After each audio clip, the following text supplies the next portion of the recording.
Qui tu veux? Tu veux venir? Oui.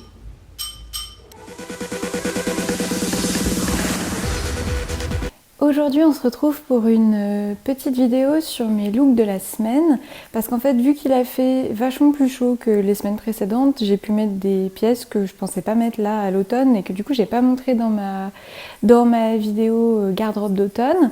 Donc du coup on va faire ça aujourd'hui. J'espère que le son est pas trop mauvais avec mon micro d'écouteur. Je sais pas si vous entendez mon chat miauler. Tais-toi! Bon, par contre, vous m'excuserez, j'ai fait un tout petit effort de coiffure, mais je me vois pas mettre du mascara pour rester chez moi là aujourd'hui, étant donné que nous sommes confinés. Voilà, voilà. Donc, bon, bah c'est parti. Pourquoi tu m'attaques? Hein? Pourquoi? Qu'est-ce que t'as que tu es pas content? Hein? Hein? C'est quoi? Quoi? Du coup, je change de pièce parce que dans ma chambre, on voit pas grand chose, il fait pas assez jour. Donc là, je suis avec notre plante Brienne, de son nom complet, Brienne of Ficus Stars. Toutes nos plantes ont des noms dans cette maison. Et donc ça c'est Brienne. Et Brienne n'est pas très en forme. Je pense qu'elle n'a pas assez de lumière dans l'entrée. En tout cas, il n'y a que le haut qui prend la lumière. Donc du coup, on va la changer de pièce parce que là, c'est pas la grande forme. Bref. Donc ça, c'est ma tenue de lundi et mardi. Ça, c'est une nouvelle petite jupe. J'en avais parlé sur Instagram. En fait, c'est un super dupe d'une jupe Dior de la collection actuelle. Elle est trop jolie. Et en fait, il y a un petit haut qui va avec, mais qui était plus en stock. Et de toute façon, je sais pas si je voudrais mettre l'ensemble complet. Mais il y a donc une jupe, un petit haut et une cape. Et la cape, elle est trop jolie. C'est une cape ouverte avec une capuche. Enfin voilà, je mettrai les liens en barre d'infos si ça vous intéresse. Ça, c'est pas des cuissardes en fait, ça c'est des chaussettes. C'est des chaussettes hautes H&M. Et ça, ah oui, donc ça j'avais oublié que je les avais. Mais c'est ma seule autre paire de bottines, c'est des Topshop. Mais que je mets presque jamais parce que... En fait avant j'étais mal dedans et je sais pas pourquoi, maintenant ça va mieux. Donc du coup peut-être que je vais les mettre plus souvent. Donc voilà, donc ça c'est mon petit pull Zara dont je parlais l'autre jour, celui que je mets le plus. Ça c'est des collants qui sont censés tenir chaud, mais franchement je vois pas la différence avec des collants qui sont pas censés tenir chaud, donc voilà, peut-être qu'il y a quelque chose que j'ai raté, mais... Donc voilà, ça c'était ma tenue de lundi et mardi, et en fait j'ai juste changé de t-shirt sur mon pull parce que sinon c'est un petit peu cra-cra, voilà. Et ça, c'est le manteau que je portais. Donc, c'est un manteau Zara que j'ai acheté l'année dernière sur Vinted. Je sais plus de quelle collection il est. Je crois que c'était la collection 2018, mais ils en refont des déclinaisons tous les ans. Pour ma tenue de mercredi, donc je portais mes petites boots Zara dont j'ai parlé dans ma vidéo dressing d'automne. Je portais donc mon seul slim noir, hein, toujours le même de chez Zara.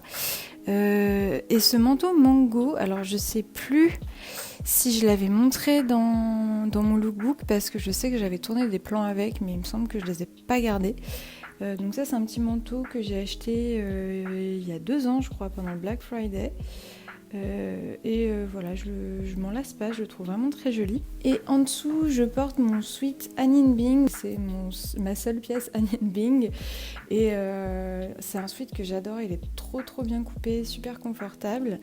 Et en plus, donc j'ai une petite anecdote avec ce sweat, c'est que en fait, quand je le voulais, il était sold out depuis des semaines et des semaines. Et donc un soir à minuit et demi, il est revenu en stock dans ma taille, un seul exemplaire.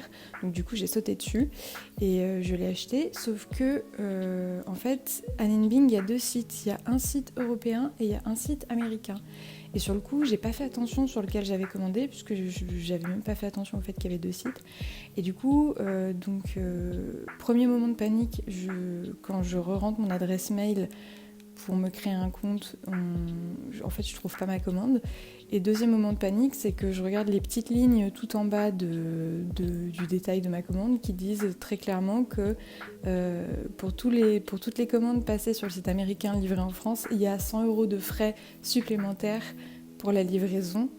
Et du coup là j'ai eu un moment de panique totale où je me suis mis à hyperventiler en disant je ne veux pas rajouter 100 € dans Sweet, c'est pas possible. Donc du coup à 1h du matin je regardais si je pouvais téléphoner. J'ai envoyé un mail pour leur demander d'annuler ma commande. Et en fait au moment où j'avais déjà envoyé le mail, je me suis rendu compte que j'avais bien commandé sur le site européen et que du coup il n'y avait évidemment pas de frais supplémentaires. Ce Sweet me rappelle ce petit moment de panique. Et bizarrement ça me fait un peu plaisir, c'est vrai que c'est bizarre. Et donc voilà le Sweet de plus près. Rien, en fait il a rien de particulier, mais c'est vrai que j'aime vraiment bien ce modèle. Voilà. Et en fait le lendemain j'avais quasiment la même tenue, sauf que j'ai changé de bottines, j'ai mis mes bottines plates parce que après les nouvelles du reconfinement de la veille, j'avais un petit peu la flemme de mettre des talons.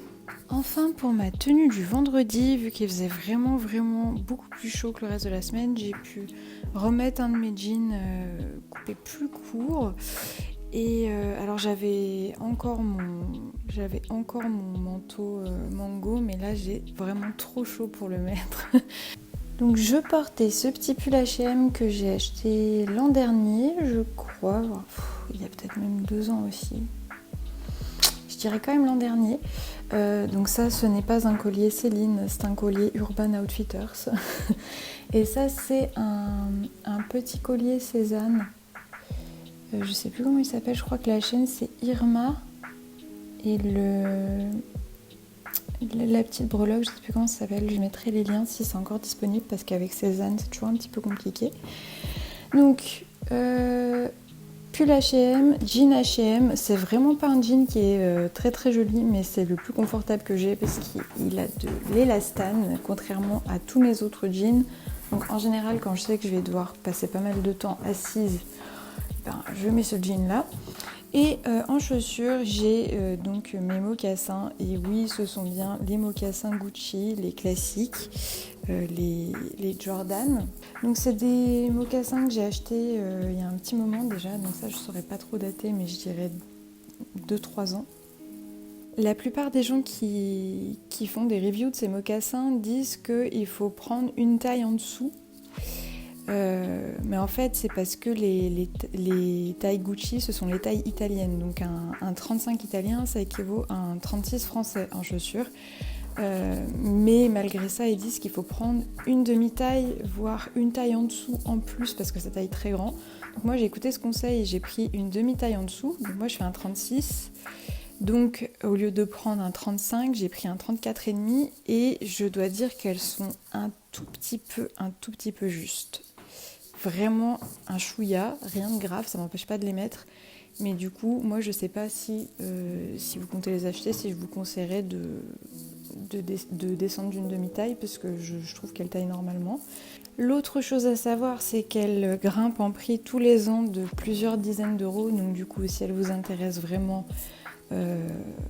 pensez-y parce que plus ça va, plus elles coûtent cher. Cependant, regardez quand même régulièrement les sites type Vestiaire et même Vinted parce que il y a plein de gens qui les revendent pas cher du tout. Je pense justement à cause d'erreurs de taille, etc. Sur Vestiaire, on en trouve des modèles neufs à moitié prix dans toutes les tailles. Donc il y a beaucoup d'occasions pour ces chaussures. D'ailleurs, vu que c'est des chaussures qui sont depuis très très longtemps, alors même si la ligne n'est pas exactement la même, on peut les trouver d'occasion sans aucun souci. Donc moi c'est vraiment le modèle classique avec c'est pas le talon qui se plie, c'est vraiment la chaussure. En fait à la base c'est basé sur le modèle pour homme. Donc c'est des mocassins vraiment super classiques.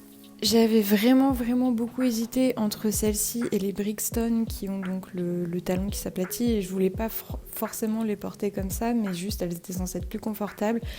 Mais en fait je me suis dit que celle-ci tiendrait plus le coup dans le temps et effectivement elle ne bouge pas. C'est vraiment des chaussures qu'on peut garder toute sa vie si on ne change pas de pointure pour une raison ou une autre. Un bon investissement et sans doute les chaussures les plus chères que j'ai. Oui, sans aucun doute, mais... Voilà, donc c'est tout pour aujourd'hui. J'espère que cette vidéo vous a plu. Dites-moi si ça vous intéresse que j'en fasse d'autres. Après, je vous cache pas que je remets quand même beaucoup de fois les mêmes choses. Là, c'est vraiment juste que du coup, j'avais pas forcément pu montrer ces pièces-là dans mon autre vidéo. Mais là, on a quand même à peu près fait le tour des affaires que je porte en automne, je pense. Donc, même si je prévois 1 ou 2 achats, je vous en parlerai à ce moment-là. Et puis, voilà. Je vous souhaite un bon week-end et merci d'avoir regardé cette vidéo. À bientôt!